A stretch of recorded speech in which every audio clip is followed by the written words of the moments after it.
What's up, folks? The Sports Book Killer. I just want to address this Isaac Dogarian fight controversy thing. Well, really, the controversy from UFC Vegas 110. Now they breaking out all of these different fights, saying that the whole thing. They say that David Onama might have thrown his fight. I don't know. I had Steve Garcia pick the win, and I already collected on those tickets. But they say Onama didn't look like himself in there, and he didn't. He didn't. I didn't think it would be that easy for Steve Garcia to run through him like that.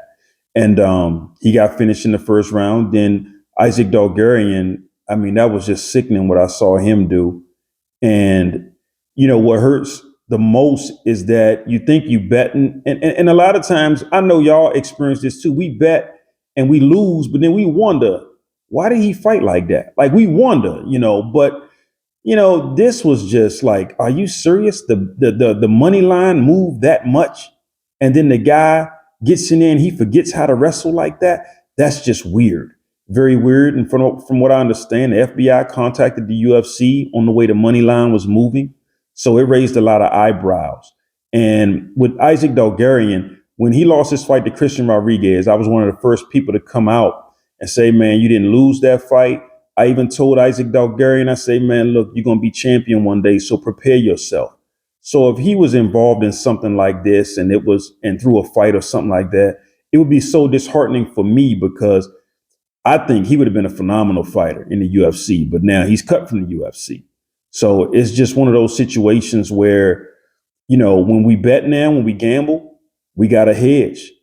I got to bet both sides. I got to take the guy I think's going to win. Then I got to take the +3.5 spread because I don't know when the fix is in, and that's just what it is. With Dogarian, that just bothered me so much because all these guys complain about getting paid. When you first start doing anything, I don't care what your career is, you usually get ground level money. When Marvin Hagler fought back in the 80s and dominated the middleweight division, Marvin Hagler first professional fight, he got $40. He went from $40 to making $5 million, 5.5 million, 10 million a fight. It's a ground level thing. And I'm not advocating for the way that the UFC pays these guys. They probably are getting the shaft, some of them on their fight purses. My point is, you got to start from the bottom and work your way up. That's all I'm saying. Dogarian only had about 8 fights, But the real question I got for y'all, if y'all can help me in the comment section, do y'all think Phil Rowe through his fight, or do you think he just got his ass whipped? That's the question I just want somebody to help me out with. Could y'all please tell me that in the comments? Please.